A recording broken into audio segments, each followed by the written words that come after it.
ये आकाशवाणी रायपुर है। छत्तीसगढ़ी समाचार बुलेटिन के संग स्मिता शर्मा के जय जोहार।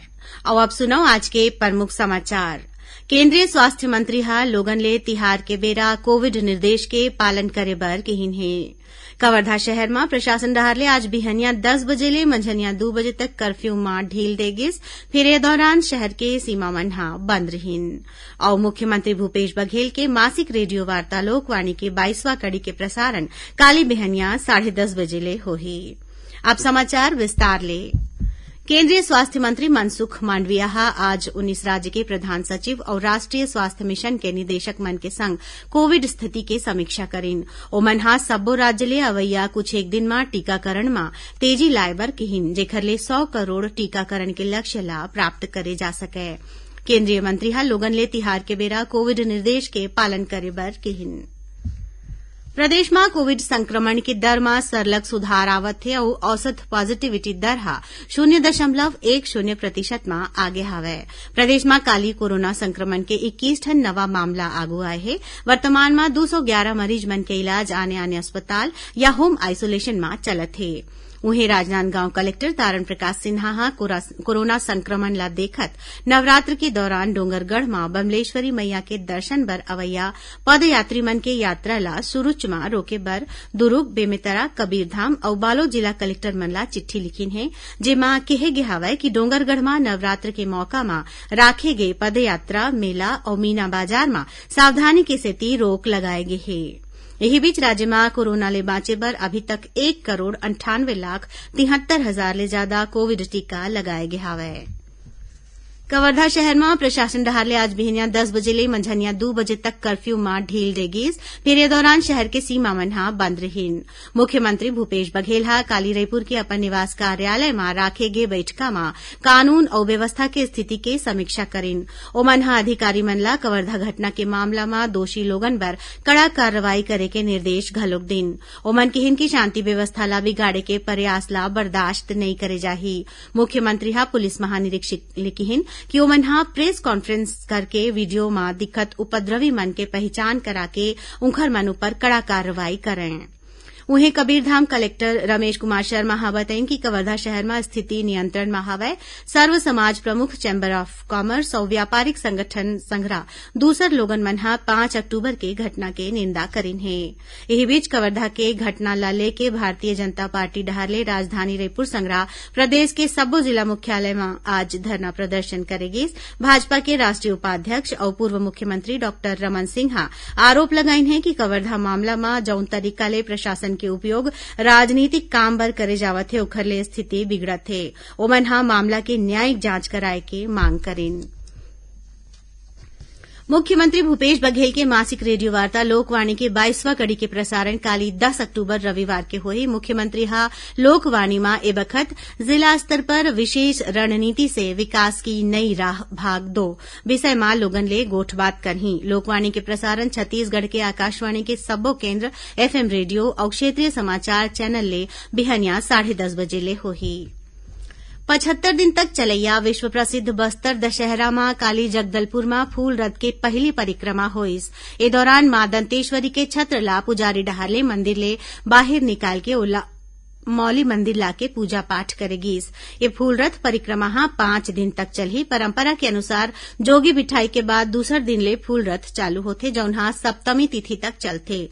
एमा पूजा पाठ करके बस्तर के आराध्य देवी मां दंतेश्वरी के छत्र ला रथ में राख के एखर परिक्रमा कराए जाथे। छत्तीसगढ़ी समाचार बुलेटिन आपमन आकाशवाणी रायपुर ले सुनत हव। छत्तीसगढ़ के खबर ले है आपके वास्ता और खबर के विश्वसनीयता ले है हमर वास्ता। आकाशवाणी समाचार रायपुर के प्रादेशिक समाचार बुलेटिन के संगे संग हमार समसामयिक कार्यक्रम आप रेडियो के संग अपन मोबाइल में घलो सुन सकत हव। आकाशवाणी समाचार फेसबुक, ट्विटर और यूट्यूब में घलो हावय। हमार फेसबुक पेज हरे Chhattisgarh news on AIR, Twitter handle CGAIR news और हमार यूट्यूब चैनल हरे छत्तीसगढ़ AIR न्यूज। तो अब रेडियो के संगे संग आपके मोबाइल के माध्यम ले हम आप तक पहुंचत हन। छत्तीसगढ़ के हर खबर पर सुनत रहो आकाशवाणी समाचार।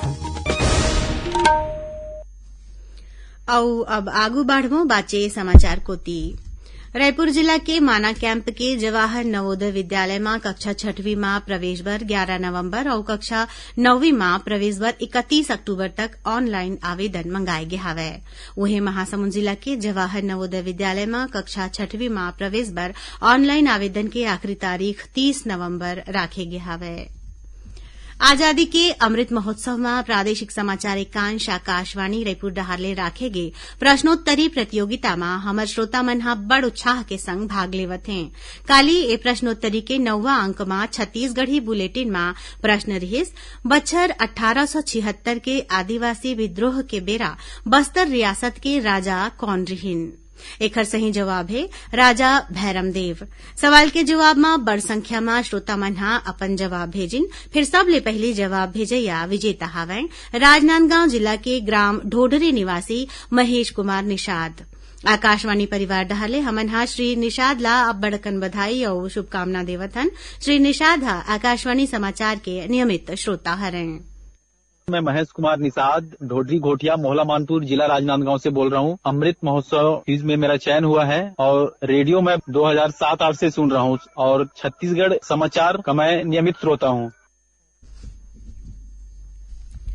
कोरिया के जिला मुख्यालय बैकुंठपुर में विश्व स्तरीय अधोसंरचना के संग स्पोर्ट्स कॉम्प्लेक्स तैयार करे जाही। करीबन 3 एकड़ क्षेत्र में बनने वाला यह स्पोर्ट्स कॉम्प्लेक्स पर कलेक्टर हा डीएमएफ ले 3 करोड़ 60 लाख रुपया के राशि मंजूर करीन है। एती रायपुर के माना के छत्तीसगढ़ सशस्त्र बल के 4था बटालियन के फायरिंग रेंज में राज्य स्तरीय निशानेबाजी प्रतियोगिता आयोजित करेगिस। राष्ट्रीय स्तर के चैंपियनशिप काली ले अहमदाबाद में शुरू होही। एही बीच प्रदेश में संचालित स्वामी आत्मानंद शासकीय अंग्रेजी माध्यम स्कूल के राज्य स्तरीय खेल प्रतियोगिता के आयोजन 28 और 29 अक्टूबर के रायपुर में करे जाही।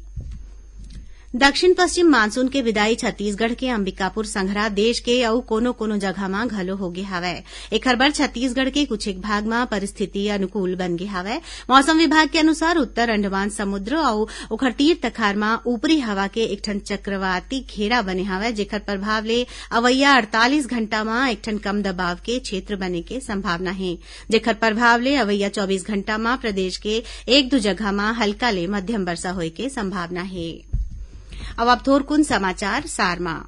एक भारत श्रेष्ठ भारत के तहत जांजगीर चांपा जिला के ग्राम पंचायत कटघरी के शासकीय प्राथमिक शाला में आज स्कूली लइका मन डहारले झांकी संग्रह कतकोन कार्यक्रम के प्रस्तुति देगीस।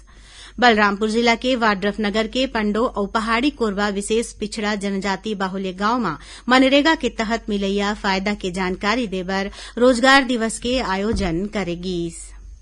यात्री मन के सुविधा ला देखत रेलवे हा तिरुनेलवेली ले बिलासपुर के बीच चलत सुपरफास्ट साप्ताहिक पूजा स्पेशल ट्रेन के अवई जवईला 1 फरवरी तक बढ़ा दे हवय। वन्यजीव संरक्षण सप्ताह में महासमुंद जिला में गज यात्रा वाहन ला झंडा दिखा के रवाना करेगिस। एकर माध्यम ले ग्रामीण मन ला हाथी के व्यवहार और उनखर ले बाचे के बारे में जागरूक करे जाही। राजनांदगांव जिला के सब्बो विकासखंड में आपराधिक घटना ला रोके बर और शांति व्यवस्था बनाए बर थाना प्रभारी मन के संग पुलिस की टीम हा फ्लैग और पैदल मार्च करत है। कोंडागांव जिला में मर्दापाल चौक के तीर तलाशी के दौरान पुलिस हा एकठन वाहन ले 65 किलो गांजा जब्त करके 2 जन आरोपी मन ला गिरफ्तार करीन है।